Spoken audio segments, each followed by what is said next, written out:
제15장 중적분을 공부하겠습니다. 우리는 중적분을 처음에 정의할 때 입체 부피를 구하는 문제부터 출발을 해보려고 합니다. 마치 이와 같은 아이디어는 단일 적분을 처음에 정의할 때 곡선 아랫부분과 x축, x=a, x=b로 둘러싼 영역의 넓이를 구하는 문제부터 출발했던 것과 비슷한 개념이라고 볼 수 있습니다. 이와 같이 단일 적분에서 넓이를 구하기 위해서 우리가 함수 fx가 0보다 큰 경우로 제한을 두고서 적분값을 구했었죠. 그러나 이와 같이 정적분을 다 정의하고 난 이후에는 정적분이 항상 넓이를 계산하기 위해서만 있는 것은 아니고 정적분은 그 자체 하나의 계산법이라서 음수가 나올 수도 있다는 것을 얘기했었습니다. 즉 fx가 양이면 적분값이 양수이고 fx가 음이면 당연히 적분값이 음이 나오게 됩니다. 자, 이와 비슷한 아이디어를 우리는 이제 공간상에 펼쳐진 어떤 곡면이 xy 평면 위에 떠 있다라고 가정하겠습니다. 즉 g는 fxy가 양수였다라고 가정하죠. 그리고 이 곡면과 xy 평면의 어떤 일정한 영역과 그 사이의 공간의 입체 부피를 구하기 위해서 이중적분을 정의하도록 하겠습니다.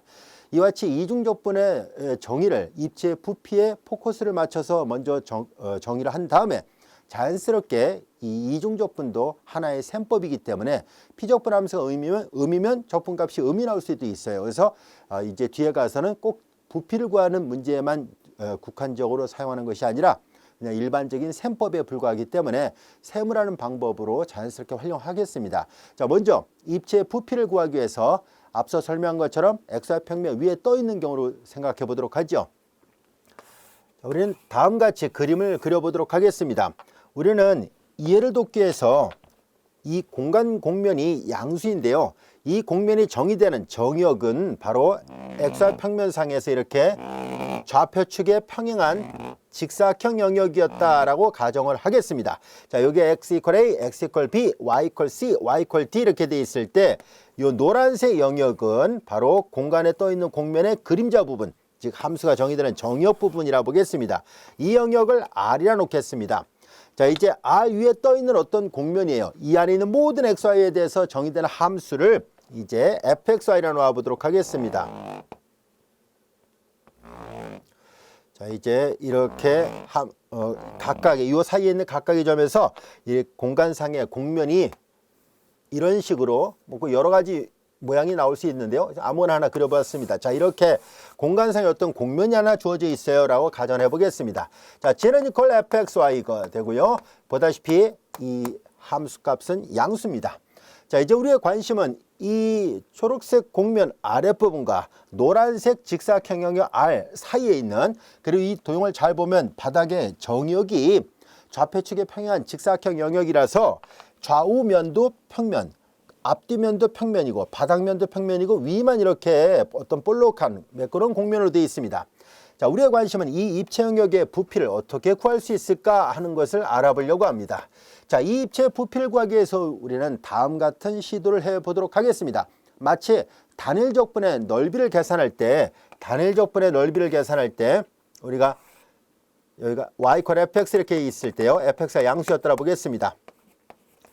x=a하고 x=b 사이에 있는 이 사이의 넓이를 구하려고 할 때 작은 직사각형들의 넓이들의 총 합의 극한으로 구했었잖아요. 그래서 우리는 여기를 원래는 일반적인 정의는 임의대로 분할할 수 있다라고 얘기를 했었는데 다루기 좋게 등분하는 경우를 생각해 보겠습니다. 여기를 똑같은 간격으로 등분을 해요. 자, 그러면 똑같은 간격으로 등분하면 각각의 간격은 델타 x라 놓겠습니다. 델타 x는 b-a를 n으로 나눴었죠. 그래서 이렇게 각각의 간격으로 나눈 다음에 우리는 요 사이에서 요 k번째 소구간의 간격은 델타 x가 되고요. 자, 이제 요 k번째 소구간 안에서 우리는 앞에서 배웠었죠. 이 안에서 가장 작은 값을 찾고 가장 큰 값을 찾아서 작은 직사각형들의 합의 극한보다 크고 큰 직사각형들의 합의 극한보다 작은 범위 안에 있잖아요. 우리가 구하려는 넓이가. 그래서 이 곡선을 넘지 못하는 작은 직사각형들의 합의 극한값은 위로 6이고 단조 증가하는 수열이기 때문에 상한에 수렴하게 되고, 이 곡선을 초과하게 되는 커다란 직사각형들의 합의 극한은 단조 감소 수열이 되고 아래로 유기가 돼가지고 역시 단조 수렴 정리로부터 수렴한다라고 얘기를 했었죠. 자, 그래서 우리는 그 수렴값이 즉 작은 직사각형들의 합의 극한과 큰 직사각형들의 합의 극한이 같아지는 그 순간에 적분 가능하다라고 얘기를 했었고, 그때 인테그랄 기호를 써서 정의를 했었습니다. 자, 그때 이 안에서 작은 직사각형을 잡든 큰 직사각형들을 잡든 간에 결과적으로 극한값이 같아지는 것을 찾는 것이니까, 그러면은 이 안에 아무 점이라 선택해도 무방하겠죠. 그래서 우리가 xk, k번째 원의 스타라고 얘기를 해서 보통 이렇게 해가지고 요 점을 높이로 하는 직사각형을 생각한 거예요. 이 높이는 바로 xk 스타라는 점에서의 함수값이죠. 자, 그러면 이제 얘를 높이라고 얘를 가로의 길이라 해서 여러분들이 이미 잘 알다시피 fxk 스타 그리고 델타 x, 자, 이것이 직사각형의 넓이죠. 이들을 다 더하죠. 첫 번째 구간에서부터 n번째 구간, 그리고 정교하게 하기 위해서 극한 취하죠. 자, 우리는 앞에서 등분한다고 썼으니까 n을 무한대로 보낸다라고 하면 돼요. 만약에 등분하지 않았다면 p의 놈이 0으로 간다라고 하면 됩니다. 이 리미트 시그마 값이 존재하게 되면 그것을 인테그랄 이렇게 표시하기로 약속을 했었고요. 적분의 아래 끝은 a, 위 끝은 b, 그리고 함수 fx, dx 이렇게 표시합니다라는 것을 이미 앞에서 배웠습니다. 이 원리를 동일하게 여기서도 적용하겠습니다. 즉 곡선 아랫부분의 넓이를 구할 때 작은 직사각형들의 넓이들의 총합의 극한으로 계산했던 것처럼 이제 여기서도 이 곡면 아랫부분의 입체 부피를 구하려고 할 때 우리는 작은 직육면체 기둥들의 합의 극한으로 이 문제를 해결해 보도록 하겠습니다. 즉 어떻게 할 것이냐면은 여기서 정역을 분할했던 것처럼 여기서도 그렇게 하겠습니다. 여기서도 균등분할 하도록 할게요. 이제 요 구간을 우리가 b-a를 n등분 해 보겠습니다. 그것을 우리는 델타 x라 놓겠습니다. 요 간격이 모두 다 똑같이 균등분할 했다라 보겠습니다. 자, 마찬가지로 C에서부터 D까지도 균등분할 하도록 하죠. 이때 C에서부터 D까지는 D-C를 이번에 M등분하겠습니다. 여기 등분의 개수와 이 등분의 개수가 반드시 같을 필요는 없습니다. 그래서 등분했다라고 가정하면 요 하나의 간격은 델타 Y라 써서 표시를 해보겠습니다. 이제 맨 처음 점은 자, 우리 앞에서 됐던 것처럼 맨 왼쪽 점을 x0, x1, x2, x3에서 맨 마지막을 xn번째 점 이렇게 표현했던 것처럼 여기서 또 n등분했다라고 얘기를 했었으니까 맨 왼쪽 점은 x0, x1, x2 쭉 가서 맨 마지막은 xn번째 점이고요. 여기는 m등분했으니까 여기 C부터 시작해서 y0, y1, y2, y3 쭉 가서 맨 마지막을 yn번째 점이라 놓겠습니다. 자, 여기에서 우리는 이 각각의 소수 구간의 간격은 동일하게 델타 x가 돼요. 자, 여기에서 그러면 여기는 요 위치를 여기는 i번째 점, 그 앞에는 i-1번째 점이라 놓겠습니다. 보통 이제 k번째 점 이렇게 놨던 걸 여기는 두 군데를 하려고 하니까 이쪽은 i번째, 이쪽은 j번째라 놓겠습니다. 이쪽은 yj-1, 요 바로 다음 점을 yj 이렇게 놓겠습니다. 자, 그럼 yj-1과 yj번째 그리고 여기 보다시피 xi-1과 xi예요. xi-1, xi. 자, 이렇게 돼 있으니까 요 영역을 생각해 봅니다. 이 영역은 x축으로는 i번째 소호 구간, y축으로는 j번째 소호 구간이 되죠. 그래서 이 영역을 r 리전의 약자를 써서 ij 첨자를 두 개를 써서 표시하겠습니다. x축으로는 i번째, y축은 j번째 위치에 있어요 라는 얘기예요. 자, 그럼 이제 우린 여기서 뭘 할 생각이냐면 자, 여기서 델타 x를 잡았듯이 여기서 이걸 잡은 거예요. 그럼 요 영역의 넓이를 계산해 보겠습니다. 이 영역의 넓이는 자, 이제 x축은 i번째, y축은 j번째니까 델타 aij라고 써서 표시하겠습니다. 여기서는 요 간격을 델타 x라 했지만 이제 밑면의 넓이가 델타 aij예요. 델타 aij는 보다시피 가로의 길이는 델타 x, 세로의 길이는 델타 y인 직사각형의 넓이가 됐죠. 그래서 여기는 델타 x 가로 여기 간격이 다 똑같으니까 첨자 없이 그냥 델타 x라 쓰겠습니다. 여기도 간격이 등간격이니까 델타 y와 같이 돼서 그래서 자, 이렇게 밑면의 넓이는 이걸로도 쓸 수 있고 이걸로도 쓸 수 있습니다. 자, 우리는 여기에서 가장 작은 값과 가장 큰 값을 구해서 극한을 취하면 결국은 같아질 때 적분 가능이다 라고 얘기를 했었죠. 여기서도 이중적분 가능인 상황을 생각하려고 합니다. 자, 우리는 이 rij 영역 안에 있는 점들 중에서 함수값이 최소가 되는 점이 있겠죠. 또한 함수값이 최대가 되는 점이 있을 텐데요. 바로 그 두 점들을 계산을 해 보도록 하겠습니다. 자, 이제 우리는 이 영역 안에서 위에사를 들여다보겠습니다. 위에사를 들여다봤을 때 자, 여기 RIJ가 있잖아요. 위에사를 들여다봤을 때 RIJ만 생각하겠습니다. 자, 여기가 X축이고 여기가 Y축입니다. 자, 요 간격은 델타 X가 된 거고요. 요 간격이 델타 Y가 됐죠. 여기는 XI번째, XI-1번째, YJ-1, YJ와 같이 됐습니다. 자, 이제 요 안에 있는 점들 중에서 이 안에 있는 많은 XY들 중에서 함수값이 최소가 되는 점이 있겠죠. 그것을 XI, YJ에 언더바를 붙여서 표시해 보겠습니다. 그리고 이 안에 있는 점들 중에서 함수값이 최대가 되는 점들이 있겠죠. 어딘가 있을 거예요. 자, 그 점을 우리는 XI 오버바, YJ 오버바 이렇게 표현해 보도록 하겠습니다. 자, 이제 초록색에서 함수값이 제일 큰 값이고요. 그 다음에 이 주황색에서 함수값이 제일 작은 것을 말합니다. 자, 그러면 우리는 이 주황색인 점에서 함수값이 제일 작으니까 이 높이는 바로 fxi 언더바 yj 언더바가 된 거고요. 그 다음에 이 초록색에서 함수값이 제일 크니까 이 높이는 자, 이제 위에다가 바를 붙인 이런 모양이 될 거라는 것을 알 수 있습니다. 자, 이제 우리의 관심은 밑면적은 델타 aij 반듯한 직사각형이고요. 자, 얘를 밑면적으로 하고 높이를 이 주황색으로 하는 직육면체를 생각해 보려고 합니다. 얘를 높이라는 직육면체를 이렇게 만들어 볼 수 있겠죠. 자, 이렇게 만들 수 있을 거예요. 그리고 또 초록색을 높이라는 직육면체를 역시 만들어 볼 수 있을 겁니다. 자, 우리 요 부분만 따로 띄어서 확대를 해서 생각해 보겠습니다. 저 부분만 따로 확대해서 생각해 본다면은 자, 이제 여기에 높이는 좀 짧게 그리겠습니다. 자, 이렇게 돼 있고 바닥에 있는 RIJ 영역은 이런 식으로 그려지겠죠. 자, 이렇게 돼 있습니다. 자, 이제 요 바닥에 여기가 RIJ 영역인 거고요. 이 높이가 앞서 얘기했던 것처럼 fxi 위에다 바를 붙인 거예요. 최대가 되는 거고요. 그 다음에 이제 최소가 되는 이 주황색을 여기다 다시 그려보면은 자, 여기 어딘가에서 함수값이 최소가 되는 그렇게 되는 이런 직육면체 기둥 역시 또 생각해 볼 수 있을 겁니다. 자, 이런 직육면체 기둥, 요 높이는 이제 이렇게 돼요. 자, 이와 같이 됐어요. 그리고 요 사이에 공면이 놓인 거예요. 이 사이에 공면이 그려지는데요. 하얀색으로 그려볼게요. 이 사이에 공면이 이렇게 그려집니다. 라는 얘기예요. 뭐 이런 식으로 아무나 하나 그려놓겠습니다. 자, 이것이 G는 이퀄 fxy였던 거예요. 자, 이제 그래서 가장 높은 점을 나타내는 점이 어딘가 있을 거고 가장 낮은 점을 나타내는 게 어딘가 있었을 텐데 그걸 위에서 아래를 내려다봤을 때 이런 모양입니다. 라는 얘기예요. 자, 이제 우리는 그럼 이렇게 볼록한 어떤 공면 아랫부분에 요 하얀색 빗금친 이 입체의 부피는 주황색 직육면체 부피보다 크고 초록색 직육면체 부피보다 작다는 것을 알 수 있습니다. 이 하얀색 빗금친 영역의 부피를 델타 VIJ라 놓겠습니다. X축으로 I번째, Y축으로 J번째 위치에 있으니까요. 이걸 좀 지워볼게요.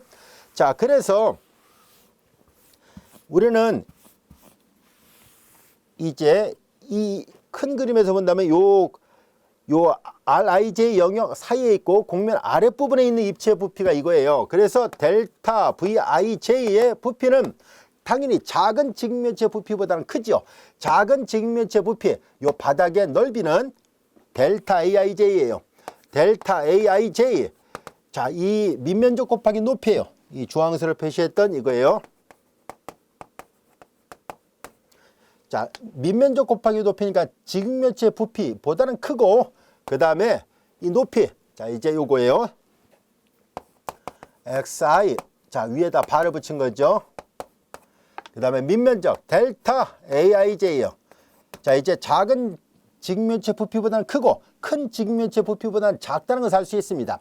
이제 한 영역, 자, 여기 보다시피 이렇게 잘게 쪼갰어요. N등분하고 이쪽은 M등분 했는데 자, 얘네들이 만나서 생기는 한 영역, 바둑판 모양으로 잘게 쪼갰을 때 한 영역에서의 입체 부피가 이 값과 이 값 사이에 있다는 것을 알 수 있었는데요. 우리가 원하는 것은 이 공면 아랫부분 전체의 부피를 원합니다. 자, 그래서 이런 아이디어를 우리는 어떻게 할 것이냐면은 여기 잘게 쪼갰잖아요. 바둑판 모양으로 잘게 쪼개놨으니까 자, 이 영역대로 얘네들을 전부 다 더해버리겠습니다. 이렇게 더하고 이렇게 더할 거예요. 그러니까 한 번은 이렇게 자, 이제 첫 번째 줄, 두 번째 줄에서 n번째 줄까지 더하고 한 번에 첫 번째 줄, 두 번째 줄에서 n번째 줄까지 각각 x축을 향해서 y축을 따라서 쭉쭉 쌓아가고 더해버릴 겁니다. 자, 그래서 시그마를 두 번 해보겠습니다. 한 번은 i는, 자, 여기가 i죠. x축을 할 때 i번째인데 i는 1부터 n까지예요. 첫 번째 구간부터 n번째 구간까지. j는 여기 y축상에 있는 첨자가 j로 되어 있습니다. 첫 번째 구간에서부터 n번째 구간까지 다 더하겠습니다라는 얘기예요. 자, 이제 그러면 이 델타 A, IJ를 다 쌓아간다는 얘기죠. 다시 말해서 이 입체를 이렇게 절단을 했다라 봤을 때 작은 기둥들의 총합이라는 것을 알 수 있습니다. 이것이 바로 여전히 이 대소관계가 항상 성립하니까 당연히 큰 것끼리 더한 거와 작은 것끼리 더한 거 대소관계가 변하지 않습니다. 그래서 여기서도 시그마 J가 1부터 M까지, 시그마 여기 I가 1부터 N까지 F 색깔 구별 없이 쓰겠습니다. YJ 그리고 델타 AIJ가 된 거죠. 이거보단 크고 여기도 시그마 하나는 I가 1부터 N까지, J가 1부터 M까지고요. 그 다음에 이제 F 위에 바를 붙인 거죠. 델타 AIJ 이와 같이 됩니다. 자, 그런데 여기에서 가운데 있는 이 부분을 잘 볼까요? 이거는 뭐냐면은 얘를 이렇게 칼로 쪼개따라 가정해 봐요. 이렇게 쪼개서 각각의 기둥이 있잖아요. 그렇죠? 입체의 작은 그 밑면, 이거 옆면하고 밑면은 직육면체 형태로 쭉 올라가는데 윗면만 약간 휘어진 거예요. 그거의 부피들의 총합이니까 우리가 원했던 전체 부피 V가 됩니다. 볼륨의학 잘 쓴 V가 되죠. 자, 이제 V, 얘는 그대로 V가 됐습니다. 자, 그런데 여기서 잘 볼까요? 얘는 뭐예요? 이 공면을 넘지 못하는 작은 직면체들의 합이에요. 얘는 이 공면을 넘어가는 커다란 직면체 합이에요. 자, 그런데 여기에서 우리가 양변에다 극한을 취해 보려고 합니다. 이걸 이제 앞에서 배웠던 대로 한다면 리만 하합, 리만 상합이라 얘기를 하는데요. 잘게 쪼갤 겁니다. n을 무한대로 보내버리면 여기를 더더욱 촘촘하게 쪼개는 거예요. 아주 바둑판 모양을 눈에 보이지도 않을 정도로 가느다랗게 이렇게 가로 세로로 다시 절단합니다. 그럼 여기를 아주 잘게 쪼개게 되면 될수록 자, 이제 공면을 넘지 못했던 작은 직면체의 부피는 조금씩 증가하게 됩니다. 마치 앞에서 했던 것처럼 곡선 아랫부분에 있는 작은 단일 적분에서 곡선 아랫부분에 있는 작은 직사각의 넓이는 분할하면 할수록 자꾸 넓이가 위로 올라가거든요. 넓이 값이 커져요. 증가합니다. 그와 마찬가지로 공면 아랫부분에 있는 작은 직면체 부피 값은 잘게 분할하면 할수록 점차 커져서 증가합니다. 그래서 자, 얘네들은 단조 증가는 수열이 되고요. 위로 막혀 있습니다. 그래서 단조 수렴 정리로부터 극한을 취하면은 얘는 수렴하는데요. 상한값 얘 수렴하게 됩니다. 같은 논리로 얘는 이 공면보다 커다란 직육면체의 부피였는데 잘게 쪼개면 쪼갤수록 더 정교하게 공면에 가까워지죠. 그러니까 감소하게 된다는 것을 알 수 있어요. 그래서 얘는 결과적으로 차츰 감소하게 됩니다. 단조 감소 수열이고 아래로 유계입니다. 그래서 단조 수렴 정리로부터 수렴하는데 이 하한값 V에 수렴하게 돼요. 그래서 극한을 취했을 때 얘는 증가하고 얘는 감소하니까 두 개가 만나게 되면 V값이 된다는 것을 알 수 있습니다. 따라서 이 극한을 취했을 때 리미트 하나는 n을 무한대로 보내고 또 하나는 m을 무한대로 보내요. 두 번을 계산했다는 것을 보통 이렇게 아래에다 연달아 첨자를 써도 되고요. 리미트를 옆에다 따로 써도 됩니다. 그냥 혼용해서 쓰겠습니다. 시그마 i가 1부터 n까지, j가 1부터 m까지, fxi 언더바 yj 언더바 델타 aij 값하고 이 작은 직면체 기둥의 부피의 극한 값하고 리미트, 여기도 이제 극한 기호를 하나 쓰고 밑에다 두 개를 쓸게요. 리미트를 두 번 써도 됩니다. 같은 기호로 혼용해서 쓸 거예요. 자, 이제 이렇게 작은 직육면체 부피의 합의 극한과 커다란 직면체 부피의 합의 극한이 같아질 때 그러면 얘는 증가하고 얘 수렴하고 얘는 감소하고 얘 수렴한다 했으니까 당연히 얘네들은 넓이 A가 되거든요. 그래서 하합의 극한값과 상합의 극한값이 같아지게 됐을 때 넓이가 아니라 이 V라 썼어야 되는데 잘못 썼군요. 부피 V가 됩니다. 자, 이제 부피 V 이와 같이 돼요. 그래서 우리는 다음같이 이 그림 이제 충분히 이해됐죠? 다음같이 기호를 형상화시켜서 표현할 수 있습니다. 우리는 앞에서 배웠던 것처럼 리미트 시그마 하나가 인테그랄 기호로 바뀝니다. 근데 여기는 리미트 NN 리미트 시그마 한자 인테그랄 리미트 시그마 요 한짝이 또 인테그랄. 그래서 얘네들은 적분기호가 두 번 나타납니다 라는 얘기고요. 이 영역 R 위에서 계산한다는 뜻에서 이 영역에서 계산하고 있습니다는 얘기예요. 그리고 이제 제일 작은 값을 선택하든 제일 큰 값을 선택하든 똑같다는 얘기니까, 그러니까 첨자를 다 떼어내서 이렇게 표현하도록 하겠습니다. 그리고 델타는 앞에서 했던 것처럼 D, 첨자 떼어내고 DA 이렇게 표시할 수 있습니다. 이것을 영역 R에서 정의된 이변수 함수의 이중적분이라고 정의를 하도록 하겠습니다. 그리고 이 피적분 함수가 이렇게 양수라면 방금 전에 기하학적으로 설명한 것처럼 얘는 곡면 아랫부분과 영역 R 위에 있는 이 사이에 있는 입체 부피를 나타내게 됩니다 라는 것을 알 수 있습니다. 자, 이것이 바로 이중적분 더블 인테그랄이라는 뜻이에요. 비슷한 방법으로 우리는 3중적분, 4중적분 이런 식으로 확대해 나갈 수 있는데요. 기하학적으로 쉽게 관찰할 수 있는 것은 바로 요 이중적분까지입니다. 그래서 우리는 이중적분의 아이디어를 나중에는 그냥 자연스럽게 3중적분도 인테그랄기로 하나를 더 붙여서 자연스럽게 확장할 수 있다라고 학습을 해보도록 하겠습니다. 자, 이제 우리는 이렇게 해서 직사각형 영역에서 정의된 이중적분 어떻게 정의되어 있는지를 알게 됐습니다. 자, 이제 우리는 이중적분을 정의하게 됐는데요. 자, 여기에서 델타 aij 대신에 델타 x, 델타 y를 쓸 수 있으니까 이렇게 쓰거나 또는 이렇게도 쓸 수 있습니다. 같이 혼용해서 사용합니다. f xy 그리고 여기가 자 델타 aij 때문에 첨자 떼내고 델타를 d로 써서 da를 썼는데요. 델타 x, 델타 y를 썼다면 여기를 dx, dy 이렇게 쓰는데요. 얘도 역시 같이 혼용해서 사용하는 경우입니다. 이걸 쓰기도 하고 이걸 쓰기도 하고 같이 혼용해서 사용하도록 하겠습니다. 자, 이제 우리는 이렇게 직사각형 영역에서 이중적분을 정의를 했습니다. 근데 우리는 이제 이중적분을 계산하는 방법을 좀 알아보려고 하는데요. 얘는 기호의 약속입니다. 이렇게 한다라는 기호일 뿐인데요. 자, 이제 이 이중적분을 직접 셈을 하려면은 연산법을 알아야 될 텐데요. 어떻게 연산할 것인지 한번 보겠습니다. 자, 우리가 처음에 출발할 때 입체의 부피를 구하려고 했었던 겁니다 라고 얘기를 했었죠. 그럼 이제 이 입체의 부피를 다음 같은 방법으로도 구할 수 있겠죠. 자, 그래서 우리는 이 그림을 조금 지우고 다음 같이 시도를 해 보도록 하겠습니다. 자, 이제 우리는 자, 이와 같은 공간상의 곡면이 있고요. 그리고 이 입체 부피를 이제 작은 직면체의 부피들의 총 합의 극한으로 구할 수 있다는 것을 배웠었는데요.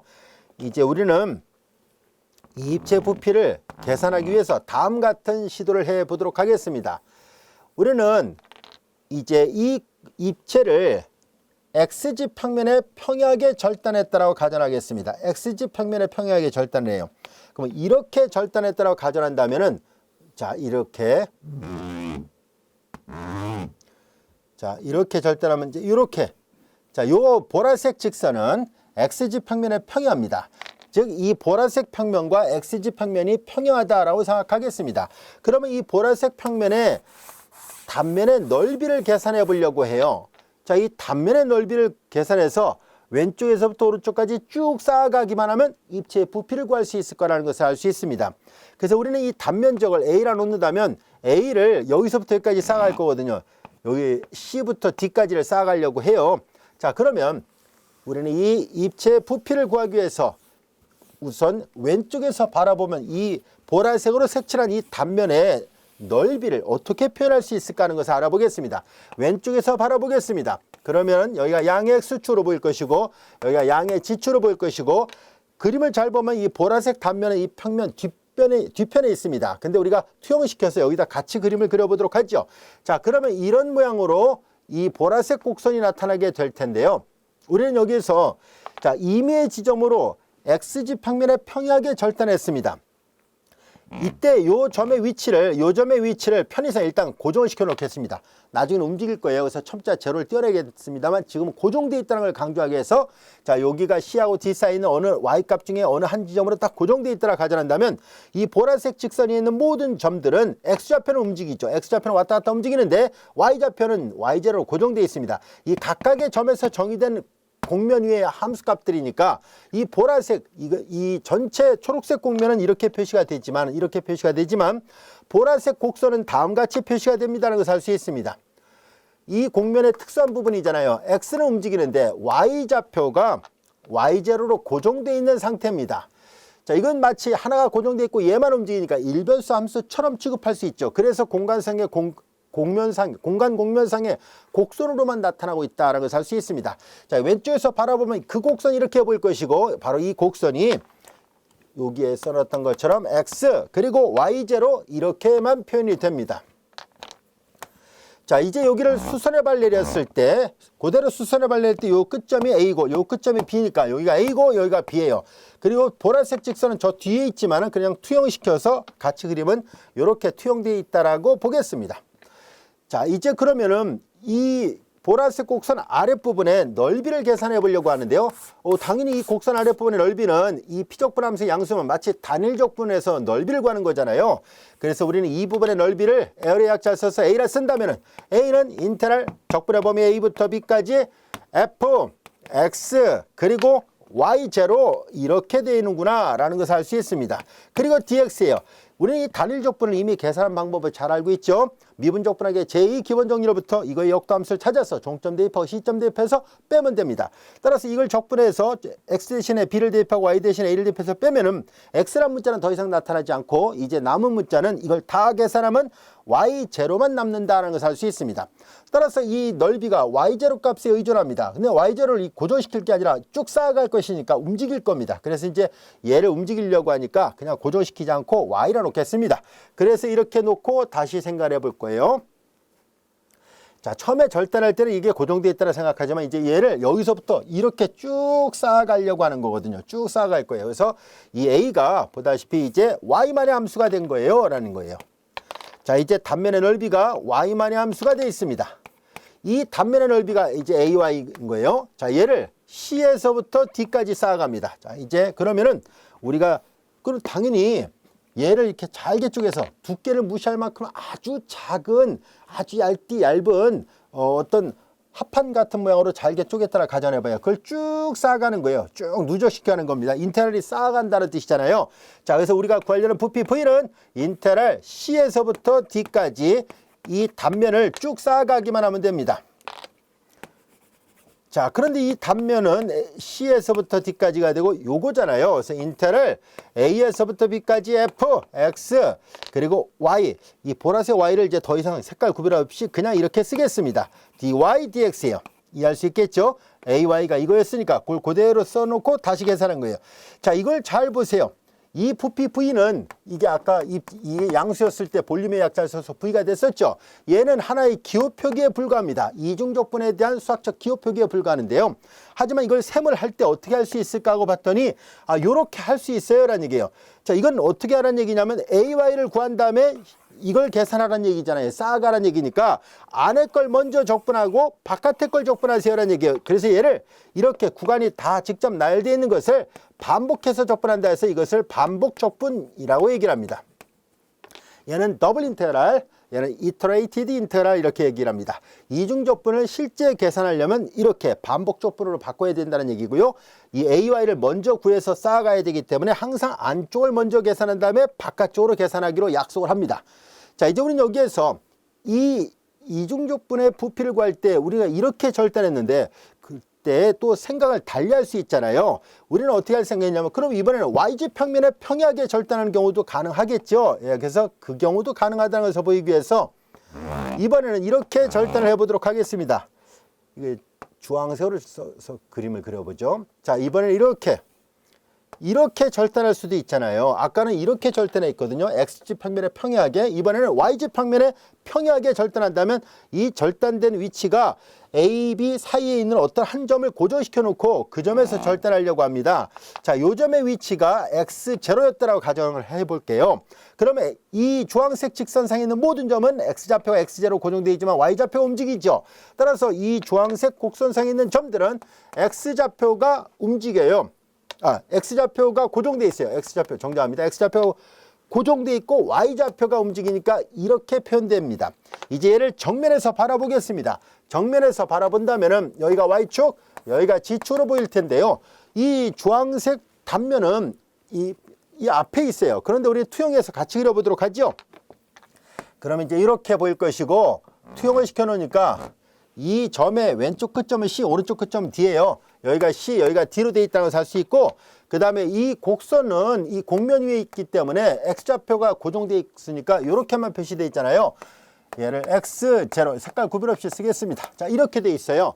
자, 이제 우리는 여기서도 이 단면을 찾아봅시다. 이 단면을 이제 A라 표시한다면은, 자, 이제 A는 인테럴 C에서부터 D까지 이 F,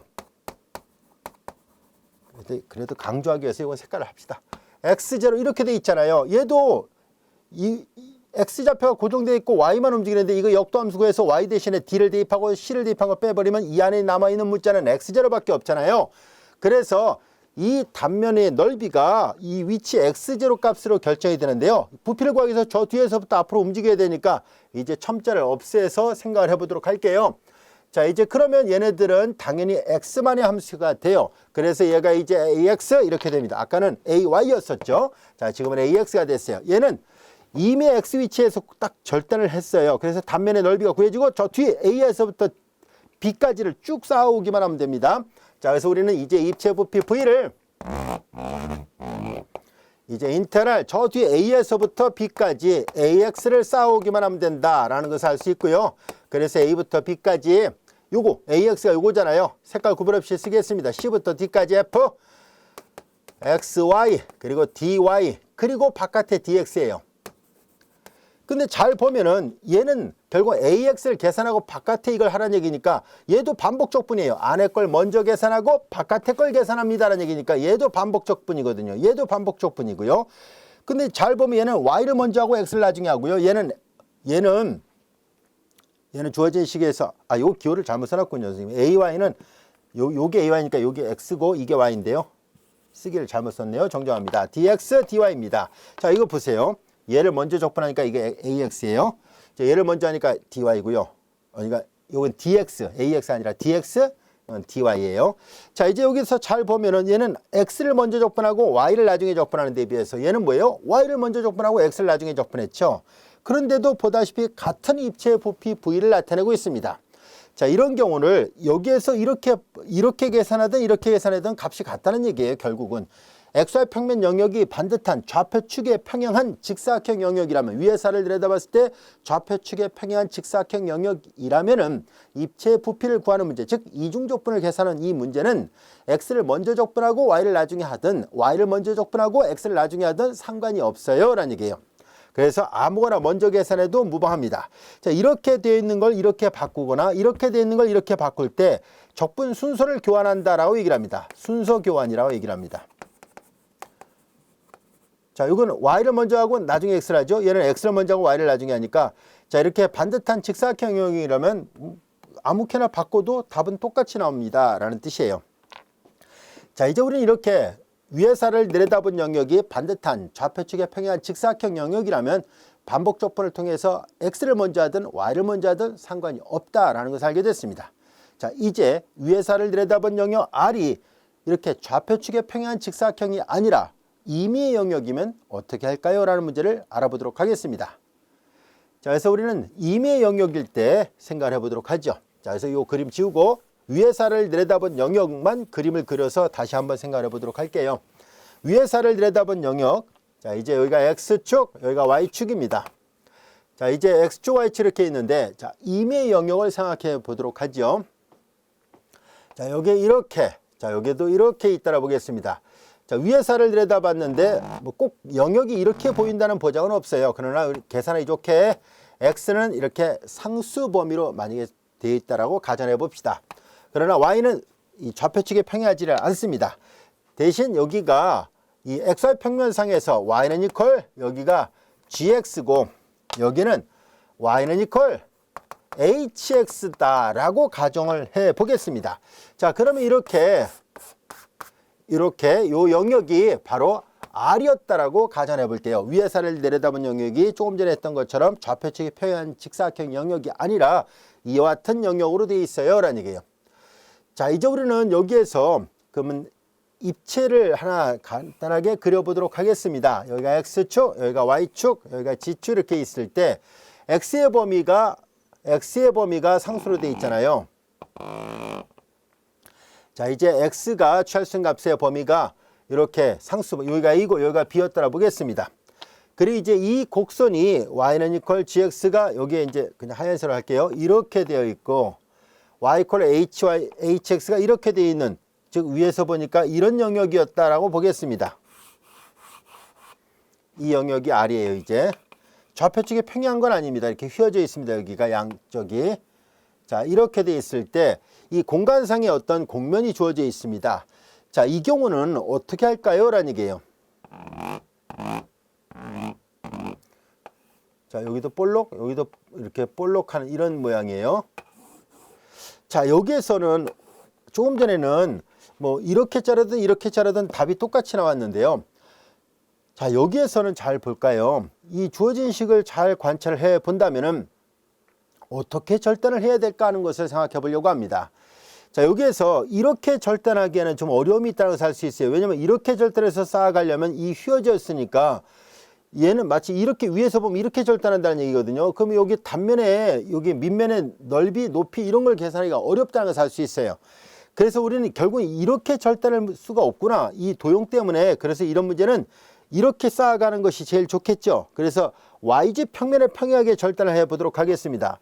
YG 평면에 평이하게 절단을 하게 되면은 이런 식으로 절단이 될 것이고, 이제 여기가 A부터 B까지니까 이렇게 저 뒤에서부터 앞으로 쭉 쌓아오면 되잖아요. 그래서 이렇게 절단했다는 얘기는 위에서 아래를 내려다보면 이렇게 절단을 했어요 라는 얘기예요. 이렇게. 자, 여기서부터 여기까지의 직선이 바로, 자, 이제 여기 보세요. 여기까지가 여기서부터 여기까지를 나타내게 돼요. 자, 그러면 여기는 여기서부터 여기까지가 hx, 여기서부터 여기까지가 gx니까 당연히 여기는 hx 마이너스 gx 이렇게 됐죠. 자, 이제 이렇게 표시가 됐어요. 자, 이제 그러면은 여기가 x였더라 보겠습니다. 여기가 x. 자, 그럼 요 x라는 점에서의 함수값을 생각할 수 있죠. 자, 이 곡면은 여전히 g는 이퀄 fxy였더라 보겠습니다. 자, 이제 그러면 이 경우는 요건 이제 요 길이를 이렇게 표시한 것뿐이고요. 굳이 길이를 표시할 필요는 없겠군요. 자, 이제 이렇게 돼 있어요. 자, 그럼 이제 이 절단된 단면의 넓이를 A라 한다면은 A를 저 뒤에서부터 앞으로 쌓아오면 되죠. 자, 그래서 이런 경우에 이중적분은 다음같이 계산할 수 있습니다. 이 입체의 부피를 구할 때 이 입체의 부피 더블 인테그랄 영역 R 상에서 fxyda의 개념은 이제 이 단면의 넓이를 A에서부터 B까지 쌓아오면 돼요. A에서부터 B까지. 이해할 수 있죠? A에서부터 B까지 이렇게 쭉 쌓아오면 됩니다는 얘기예요. 그리고 여기를 넓이 A, 에어의 약자를 써서 A라고 표시를 해보겠습니다. A 그리고 dx예요. 자, 이때 이 A를 어떻게 구할 수 있을까 하는 것을 알아보려고 하는데요. 자, 이제 A를 구하기 위해서, 자, 우리는 이거 앞에서 평면상의 자, 보세요. 이게 단면의 넓이거든요. 이 단면의 넓이는 요 각각의 점에서 정의된 함수값들이잖아요. 이 각각의 점에서 정의된 함수값들인데요. 자, 이들을 어떻게 계산할 수 있을까 하는 얘기입니다. 자, 이제 자, 여기 보세요. 여기 보면은 이 단면의 넓이를 정면에서 바라보겠습니다. 단면의 넓이를 구하기 위해서 정면에서 바라본다면은 여기가 Y축, 여기가 G축 이렇게 돼 있고요. 이 노란색 곡선이 이렇게 보일 것이고, 자, 여기서부터 여기까지잖아요. 여기 왼쪽이 바로 gx라는 위치에 있어요. 얘가 gx라는 것을 알 수 있고요. 오른쪽이 여기가 요 곡선의 일부분이잖아요. 얘가 이렇게 정면에서 바라봤을 때 그게 hx거든요. 자, 이런 모양이고요.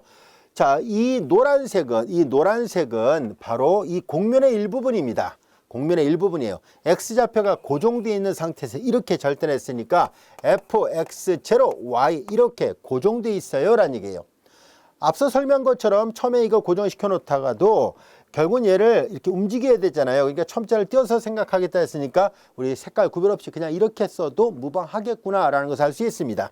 자, 이제 그러면 이 도형의 단면의 넓이를 구하는 것은 이 함수를 여기서부터 여기까지 적분하면 되잖아요. ab가 아니라 이제 변수 구간으로 되어 있는 것 뿐이에요. 인테그랄, 그래서 여기가 gx부터 여기가 상수였다면 이 함수를 여기서부터까지 적분하면 된다는 개념이 있지만 변수가 아니니까 그대로 씁니다. gx부터 hx까지 fxy 그리고 d, 자, 요 y축을 따라서 쌓아가죠. 그리고 바깥에 dx예요. 자, 이것이 바로 임의 영역이 주어졌을 때 이렇게 반복적분으로 바꿔서 계산하면 됩니다라는 얘기예요. 영역 자체가 좌표측에 평행하지 않은 경우에는 이렇게 안쪽을 항상 이거 안쪽을 계산한 다음에 바깥으로 가야 되거든요. 그래서 안쪽을 계산한 것이 이거고 바깥으로 계산한 게 이건데요. 보다시피 좌표측에 모두 평행한 직사각형 영역은 구간이 모두 다 상수구간이었지만은 이렇게 좌표측에 평행하지 않은 영역이 주어져 있을 때는 바깥에는 상수간이 되지만 안쪽은 변수간이 돼 있어야 된다라는 것을 알 수 있습니다. 바깥을 변수간으로 안쪽을 상수간으로 적분하지 않습니다. 정의 자체는 이렇게 되어 있는데요. 그 이유는 값을 구하기 위함이에요. 바깥에가 상수가 돼 있어야지 값으로 나오잖아요. 그래서 항상 안쪽에 변수 구간, 바깥쪽이 상수간이 돼 있어야 값을 구하는 게 가능합니다. 자, 이제 우리는 여기에서 꼭 영역이 이렇게 보인다는 보장은 없겠죠. 사실상 이 영역이 뭐 임의 영역으로 이렇게 다양하게 나올 수 있어요. 이런 식으로도 나올 수 있어요. 그리고 나서 이제 결국은 여기 왼쪽 끝점이 A고 오른쪽 끝점이 B라고 얘가 Y는 이퀄 GX고 얘가 Y는 이퀄 HX라 해도 결국은 같은 식이 나오게 돼요. 자, 아까처럼 여기가 이렇게 선이 아니라 그냥 교점만 있어도 동일한 결과가 나오게 됩니다. 라는 것을 알 수 있습니다. 자, 이제 그러면 비슷한 논리로 그러면은 지금 Y를 먼저 하고 X를 나중에 했죠. 근데 위의 살을 들여다봤을 때 이제 위의 살을 들여다본 영역이 만약에 이렇게 돼 있으면 어떻게 할까요? 라는 얘기예요. 자, 이런 식으로 그냥 이런 식으로 그려볼게요. 자, 이 초록색은 X 이퀄 자, 이제 여기가 HY 역함수 형태로 그 다음에 왼쪽은 X는 이퀄 GY 이렇게 돼 있다라 볼게요. 그리고 이제 여기가 교점의 좌표가 C, D 요 영역이 위의 살을 들여다봤을 때 영역 R이었다라고 가정을 해보겠습니다. 그러면 이제 얘를 입체적으로 본다면은 이런 모양이라는 얘기예요. 자, Y좌표가 C에서부터 D까지가 되고요. 여기가 X예요. 자, 이제 위에서 본다면은 그림을 그릴 때 이렇게 그려야 되겠군요. 이렇게 그리고 이렇게 그려진 거죠. 자, 여기가 C가 되고 여기가 D가 된 거죠. 그리고 요 영역이 바로 R이었던 거죠. 그리고 이 초록색이 저 위에서 말하는 X 이퀄 HY가 되고 이 노란색이 X 이퀄 GY가 됐던 겁니다. 자, 이 영역 위에 떠 있는 어떤 곡면이 있었다라고 가정을 해보겠습니다. 위에 그리면 사실 뭐 굳이 그릴 필요는 없지만 그래도 아무나 하나 그려볼게요. 이렇게. 자, 이 입체 부피를 V라 놓았다면은 얘도 그러면 어떻게 계산할 것인가 하는 얘기인데요. 얘는 이번에 이렇게 절단해서 쌓아가겠습니다. 이렇게 절단해서 쌓아가기에는 여기 영역이 다 이걸 계산하기가 너무 어렵다는 것을 알 수 있어요. 그래서 얘는 이렇게 절단합니다. 즉 X지 평면에 평행하게 절단하도록 하죠. X지 평면에 평행하게 절단을 해서 자, 여기가 이제 고정되어 있는 Y0였다고 가정한다면 이 단면의 넓이를 찾아서 쭉 쌓아갈 것입니다. 근데 이 파란색 곡선은 이 하얀색 곡면 위에 있는데요. 이 하얀색 곡면이 fxy잖아요. 그런데 그거 위인데 y좌표가 고정되어 있으니까 이 파란색 곡선은 fx, y좌표가 y0로 고정되어 있습니다. 라는 것을 알 수 있습니다. 자, 이제 이 영역의 단면의 넓이를 찾아서 이제 y축을 따라서 C에서부터 D까지를 쌓아가려고 합니다. 자, 이제 그러면 이 경우에 부피 V는 인테그랄 C에서부터 D까지를 이 단면의 넓이를 y축을 따라서 쌓아갑니다. 조금 전에는 이렇게 이 단면의 넓이를 x축을 따라서 이렇게 쌓아갔죠. 이번에는 이렇게 쌓아가겠습니다는 얘기예요. 이 얘를 절단한 다음에 이렇게 갑니다. 자, 그럼 이제 여기에서 A는 그럼 어떻게 구할 수 있을까요? 라는 얘기예요. A는 자, 이제 왼쪽에서 바라보겠습니다. 왼쪽에서 바라보는 거예요. 왼쪽에서 바라본다면은 이 곡선은 fxy제로인데요. 얘가 움직여야 되니까 이제 첨자 띄어서 볼게요. 그래서 이 그림으로 설명할게요. 왼쪽에서 바라보면 여기가 x축이죠. 여기가 x로 보일 겁니다. 자, 그리고 나서 이제 이 왼쪽에 있는 점은 이 곡선의 일부분이니까 얘를 만족하게 돼요. x 이퀄 gy예요. x 이퀄 gy가 될 것이고 오른쪽은 이 곡선 위에 있어야 돼요. 얘가 움직일 때마다 여기를 절단하게 되면은 여전히 요 초록색 곡선을 따라가야 되니까 x는 hy를 따라간다는 것을 알 수 있습니다. 이 위치는. 그래서 이렇게 돼요. hy.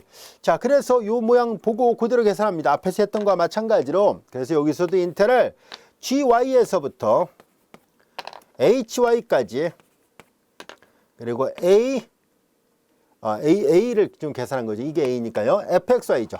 이걸 적분하시오란 얘기예요. 그래서 dy가 아니라 얘가 x축을 따라 적분하죠.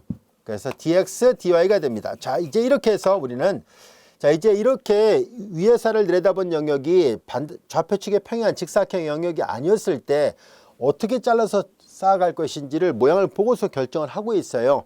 그래서 이제 얘를 보면 알 수 있듯이 얘는 반복 적분을 계산할 때 자, x를 먼저 적분하고 y를 나중에 적분한 거예요. 얘는 y를 먼저 적분하고 x를 나중에 적분한 것입니다. 따라서 이 각각의 입체의 도형은 이런 경우 이 영역 자체가 이런 식으로 그려져 있을 때는 적분 순서가 정해져 있다라는 것을 알 수 있습니다. 변수간을 먼저 적분하고 상수간을 나중에 적분하는 것 이해할 수 있겠죠. 자, 그래야만 값을 구할 수 있기 때문입니다. 자, 이 입체와 이 입체는 같은 입체가 아닙니다. 그래서 얘네들을 더 이상 바꿀 수는 없습니다. 그런데 우리는 만약에 같은 입체였을 때 적분 순서를 교환하는 것이 가능한 경우를 살펴보도록 하겠습니다. 자, 이 그림하고 이 그림은 전혀 다르니까 별개라서 각각 이거와 이거 하나씩밖에는 계산이 안 되는데요. 만약에 위에서를 내려다본 영역이 상수간과 변수간을 잡는 것이 서로 제각각 잡을 수 있다면 그때는 적분수를 교환할 수 있다는 것을 보이려고 합니다. 자, 만약에 이런 식으로 어떤 평면 영역이 위에서를 내려다본 영역이 보인다라고 가정합시다. 영역 R이 이렇게 보였다라 볼게요. 자, 얘를 이제 이렇게 X축의 제일 작은 X값, 제일 큰 X값을 찾아보니까 A하고 B였다라 보겠습니다. 자, 그리고 이제 이 경계, 아래 경계를 나타내는 곡선에 대한 식을 찾을 수 있었다라 보겠습니다. 이것을 y는 이퀄, 여기를 gx라 보고, 그 다음에 이제 요 위를, 이제 얘를 y는 이퀄 hx로 이렇게 표현할 수 있었다라고 가정을 하겠습니다. 즉, 영역 r을 집합으로 표시할 때, x가 취할 수 있는 값의 범위는 a부터 b, 보다시피 이 x의 범위를 이런 범위를 상수 구간이라고 얘기를 할 겁니다.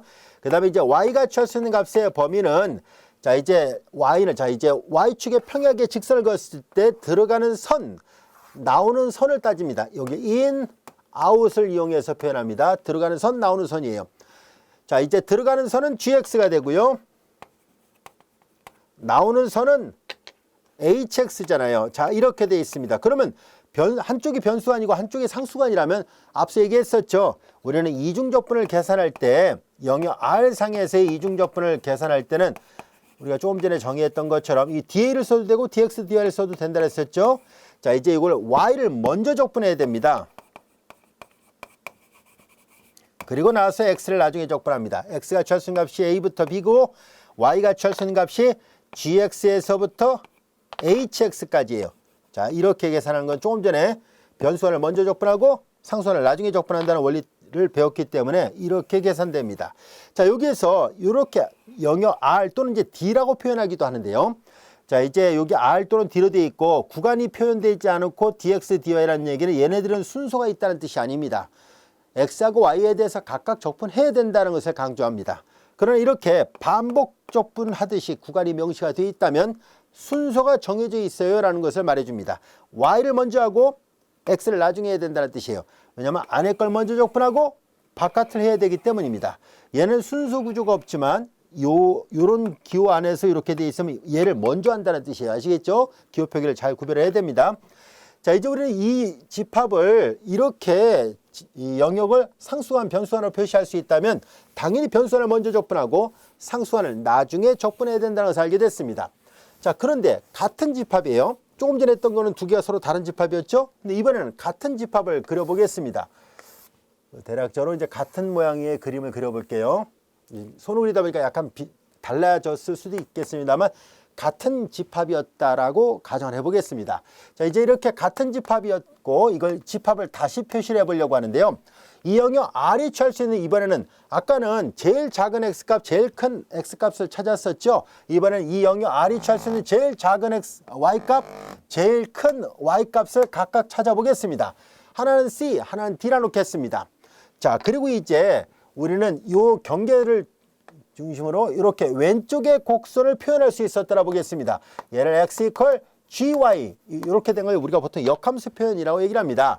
자, 이번엔 이렇게 된 것을 찾아보죠. 얘를 X 이퀄 여기는 HY였다라고 가정할게요. 자, 그러면 Y가 취할 수 있는 값은 C부터 D까지가 되고요. 그 다음에 자 이제 X축의 평행하게 직선을 그어요. 이렇게 좌표축의 평행한 직사각형이 아니라면 이렇게 상수관을 먼저 찾아요. 상수관을 먼저 찾고 나머지가 변수관이면은 그 변수관이 되는 위치에 평행하게 직선을 그었을 때 인, 아웃 들어가는 곡선과 나오는 곡선이 어떤 곡선인지를 찾는 거예요. 자, 얘도 마찬가지예요. Y가 상수관이었을 때 그럼 나머지 문자가 변수관이 되니까 X축의 평행하게 직선을 그었을 때 들어가는 선, 나오는 선을 찾으라는 얘기입니다. 그게 바로 이거하고 이거였다라고 가정을 해보겠습니다. 그러면 같은 집합이에요. 얘나 똑같은 집합인데 표현을 다르게 한 거죠. 이번에는 Y가 C에서부터 D까지가 되는 거고요. 그리고 X가 취할 수 있는 값이 변수관이 된 거예요. Y가 상수범위고 X가 변수범위예요. 들어가는 선은 노란색 GY고 나오는 거는 초록색 HY였던 거거든요. 자, 이렇게 됐습니다. 영역 R이 이렇게 됐어요. 그러면 이제 이 영역에서 정의된 이 영역 R상에서 똑같은 영역이에요. 어떤 이변수 함수에 대한 이중적분을 계산한 문제는 자, 변수안을 먼저 적분하고 상수안을 나중에 적분한다 했었으니까 C부터 D까지 Y를 나중에 하고 X를 먼저 적분해야 됩니다. P적분하면서는 그대로 있고요. 자, 이제 얘가 취할 수 있는 값은 GY이고 여기는 HY와 같이 됩니다. 항상 변수안을 먼저 적분하고 상수안을 나중에 적분해야 됩니다. 자, 그런데 위에서를 들여다봤을 때 요 그림 지우기 전에 요 그림 그리기 전에 앞에 지웠던 두 개의 그림은 얘는 이렇게 된 그래프고 여기는 이렇게 볼록렌즈 같은 모양에서 전혀 다른 그래프니까 각각이 더 이상 변화가 안 됐지만 위에서를 들여다본 영역이 이렇게 똑같은 영역인데 단지 집합을 이렇게 상수관을 A로 X를 상수관으로 Y를 변수관으로 볼 수 있느냐 또는 Y를 상수관으로 X를 변수관으로 볼 수 있느냐에 따라서 같은 이중적분인데 하나는 이렇게 하고 하나는 이렇게 할 수 있습니다. 자, 그러면 이 보는 시각에 따라서 누군가는 이렇게 집합을 생각하고 누군가는 이렇게 집합을 생각할 수 있을 테니까 같은 이중적분을 두 가지로 계산이 가능하다는 것을 알 수 있죠. 이때 우리는 이 적분하고 이 적분을 잘 비교해 보면 얘는 Y를 먼저 하고 X를 나중에 하죠. 얘는 X를 먼저 하고 Y를 나중에 하죠. 두 개의 적분은 같은 적분이에요. 왜냐하면 좌변이 같으니까요. 이 두 개의 적분값은 같습니다. 이 두 개의 적분값을 이쪽에서 이쪽으로 계산하거나 이쪽에서 이쪽으로 계산한 것을 적분 순서를 교환한다라고 얘기를 합니다. 적분 순서를 교환하는 것은 보통 이렇게 주어진 적분이 쉽게 적분이 되지 않을 때가 있습니다. 그러면 자연스럽게 이렇게 바꿔서 생각해 보라는 얘기입니다. 마찬가지로 이렇게 주어진 게 적분이 되면 그냥 반복 적분하면 되는데 이렇게 X를 먼저 적분한 것이 의외로 이 P적분함수의 모양과 다 비교해 봤을 때 적분이 잘 안 된다. 그러면 얘를 바꿔서 해보라는 얘기예요. 자, 이제 적분 순서를 교환해서 계산한 문제 충분히 이해할 수 있겠죠? 자, 그럼 이거와 관련된 예문들을 풀어보도록 하겠습니다.